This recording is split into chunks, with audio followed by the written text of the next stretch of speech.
हमारे पढ़ेंगे मानक हाइड्रोजन इलेक्ट्रोड। मानक हाइड्रोजन जो इलेक्ट्रोड होता है यह एक संदर्भ इलेक्ट्रोड होता है, यानी कि इसकी सहायता से हम किसी सेल के इलेक्ट्रोड का इलेक्ट्रोड विभव या विद्युत वाहक बल की गणना कर सकते हैं।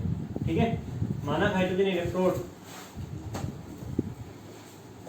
की संरचना को हम जब देखेंगे तो पहले चीज अपन ये क्लियर कर लें कि मानक हाइड्रोजन इलेक्ट्रोड का जो मानक इलेक्ट्रोड विभव है उसको शून्य माना जाता है।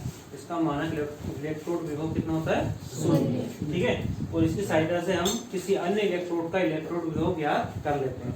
ठीक है, इसी संरचना में हम देखते हैं कि मानक हाइड्रोजन इलेक्ट्रोड में एक पात्र में 1 मोलर सांद्रता वाला HCl लिया जाता है ना। सबसे पहले एक पात्र लेते हैं, ये बाह्य पात्र आपको दिख रहा है। इस पात्र में 1 मोलर सांद्रता का HCl विलयन उपस्थित है। ठीक है, इस 1 मोलर सांद्रण वाले HCl विलयन में हम एक कांच की नली डुबोते हैं। ये कांच की नली आपको दिख रही है, कांच की नली। और इस कांच की नली में क्या लगा होता है? कांच की नली में एक प्लेटिनम के तार के द्वारा एक प्लेटिनम की आयताकार प्लेट लगी होती है। कांच की नली है, इसमें प्लेटिनम के तार के द्वारा प्लेटिनम की आयताकार प्लेट लगी होती है। अब प्लेटिनम की आयताकार प्लेट के ऊपर प्लेटिनम ब्लैक का लेप भी लगा होता है। मतलब प्लेटिनम की आयताकार प्लेट, इसके ऊपर प्लेटिनम ब्लैक का लेप या परत चढ़ी हुई होती है। ठीक है, इसके बाद प्लेटिनम की ये जो आयताकार प्लेट है ये घिरी होती है कांच की एक चौड़ी जैकेट से, है ना। ये कांच का जैकेट है, यहाँ पे चौड़ा है। कांच की जैकेट जो होती है वो नीचे की ओर चौड़ी होती है और ऊपर इसमें एक पार्श्व नली लगी होती है। कांच की जैकेट में ऊपर की ओर एक पार्श्व नली लगी हुई है और नीचे ये जैकेट चौड़ा है। ऊपर जो पार्श्व नली है उससे क्या करते हैं? पार्श्व नली से हम शुद्ध हाइड्रोजन गैस एक वायुमंडलीय दाब पर इस कांच के जैकेट में प्रवाहित करते हैं। ठीक है, और कांच का ये जो चौड़ा भाग है कांच की जैकेट का, इसमें गैस को निकलने के लिए छिद्र बने हुए होते हैं। एक छिद्र इधर है, एक छिद्र इधर है। इससे हाइड्रोजन गैस बाहर निकल सकती है। ठीक है, तो सर्वप्रथम जब हम शुद्ध हाइड्रोजन गैस को एक वायुमंडलीय दाब पर कांच के जैकेट में प्रवाहित करते हैं, तब क्या होगा? हाइड्रोजन गैस का कुछ भाग प्लेटिनम की प्लेट पर अधिशोषित हो जाएगा। प्लेटिनम की प्लेट हमने इसीलिए ली है क्योंकि प्लेटिनम का नेचर होता है कि वो गैसों का अधिशोषण करता है। ठीक है, तो प्लेटिनम हाइड्रोजन गैस, जितनी हम हाइड्रोजन गैस प्रवाहित करेंगे उस गैस में से कुछ भाग हाइड्रोजन गैस का प्लेटिनम की प्लेट पर अधिशोषित हो जाता है और शेष हाइड्रोजन गैस बुलबुलों के रूप में इस विलयन से होती हुई बाहर निकल जाएगी। ठीक है, अब हाइड्रोजन गैस का अधिशोषण हो गया, यानी कि प्लेट के ऊपर हाइड्रोजन गैस है, उसको अपन ऐसे लिखेंगे, प्लेट के ऊपर मौजूद है हाइड्रोजन गैस और विलयन में उपस्थित है हाइड्रोजन आयन। विलयन में यहाँ पर हाइड्रोजन आयन उपस्थित है और प्लेट पर हाइड्रोजन गैस उपस्थित है। ठीक है, तो शीघ्र इन दोनों के बीच में क्या स्थापित हो जाएगा? साम्य। प्लेट पर उपस्थित हाइड्रोजन गैस और विलयन में उपस्थित हाइड्रोजन आयनों के मध्य साम्य स्थापित हो जाता है। यानी कि जो हाइड्रोजन गैस है, साम्य किसे बोलते हैं? हाइड्रोजन गैस प्लेट पर जो अधिशोषित है वह इलेक्ट्रॉनों को त्याग कर हाइड्रोजन आयन में बदल जाएगी। ठीक है, और विलयन में जो हाइड्रोजन आयन है वो इलेक्ट्रॉनों को ग्रहण करके काय में बदल जाएंगे? Hydrogen gas. ठीक है, यानी कि विलयन से हाइड्रोजन आयन गैस में बदलकर प्लेट पर अधिशोषित हो जाएंगे और प्लेट पर अधिशोषित हाइड्रोजन गैस आयन में बदलकर विलयन में आ जाएगी। ये क्रम चलता रहता है। ठीक है, साम्य स्थापित हो जाता है। ठीक है, अब आगे क्या होता है? ये हमारा SHE या मानक हाइड्रोजन इलेक्ट्रोड तैयार है।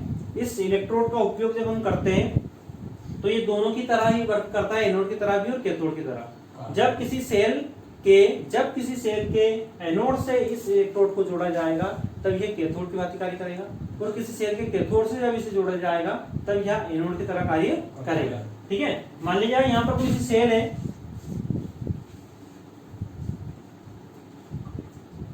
किसी भी सेल में 2 इलेक्ट्रोड होते हैं, एनोड, कैथोड और विद्युत अपघट्य होता है। ठीक है, ये एनोड है जो कि पॉजिटिव है और ये कैथोड है जो कि नेगेटिव है। एनोड और ये कैथोड।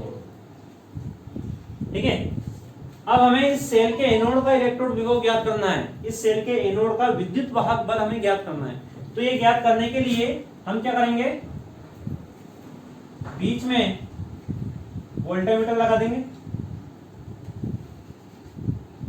ठीक है, ये SHE, बीच में वोल्टामीटर लगा दिया कुंजी आप लगा देंगे बीच में। इसके बाद इसको SHE को जोड़ दिया संबंधित इलेक्ट्रोड से। इसका इलेक्ट्रोड विभव अपने को ज्ञात करना है, ठीक है। अब क्या होगा कि एनोड से हमने इसे जोड़ा है, तो ये जो इलेक्ट्रोड है SHE ये किसकी भांति कार्य करेगा? कैथोड की भांति। किसकी भांति कार्य करेगा? कैथोड की भांति ये कार्य करने लगेगा। एनोड पर क्या होता है? ऑक्सीकरण, तो इस पर क्या होगा? अपचयन। जब ये कैथोड की भांति कार्य करेगा तब इस पर निम्न अभिक्रिया होगी। कैथोड की तरह जब ये कार्य करेगा तो अभिक्रिया कैसी होगी? अपचयन की अभिक्रिया होगी, यानी कि 2H plus 2 electron arrow H2, ठीक है। SHE में ये अभिक्रिया होगी, हाइड्रोजन आयन इलेक्ट्रॉन को ग्रहण करके हाइड्रोजन गैस में बदलकर प्लेट पर जमा हो जाएगा, प्लेट पर अभिशोषित हो जाएगा, ठीक है। अब देखिए कैथोड पर यानी कि SHE पर अपचयन की क्रिया हो रही है और फिर इधर होगा ऑक्सीकरण की क्रिया। फलस्वरूप अपचयन और ऑक्सीकरण के फलस्वरूप विद्युत धारा इसमें प्रवाहित होने लगेगी और यहाँ पर वोल्टामीटर से हम रीडिंग ले लेंगे कि कितने वोल्ट की विद्युत धारा प्रवाहित हो रही है, कि विभव कितना उत्पन्न हो रहा है। तो जो विभव ये वोल्टमीटर हमें बताएगा, इस विभव को हम नोट कर लेंगे और वोल्टमीटर द्वारा बताया गया यह विभव एनोड का विभव होगा, क्योंकि SHE का विभव तो शून्य होता है, ठीक है। मान ले जाए इसने बताया 10 वोल्ट का विभव, कितना बताया? 10 वोल्ट का विभव बताया, तो हमने इसका विभव, तो अब 10 वोल्ट का विभव क्या होता है? दोनों इलेक्ट्रोडों का सामूहिक जॉइंट विभव होता है ना। लेकिन इसका तो शून्य माना अपन ने, ठीक है। तो 10 में से 0 वोल्ट हम घटाएंगे, बराबर कितना आया? 10 वोल्ट। यानी कि ये जो 10 वोल्ट का विभव है वो संबंधित इलेक्ट्रोड का है, क्योंकि SHE का विभव तो 0 माना गया है, ठीक है। अब यदि इसको हम एनोड से ना जोड़कर इसे हम जोड़ेंगे काहे से? कैथोड से जोड़ दिया, ठीक है। किससे जोड़ दिया? कैथोड से। तो यदि इसको कैथोड से जोड़ा जाता है तब यह वर्क करेगा एनोड की तरह, तब यह एनोड की तरह कार्य करेगा।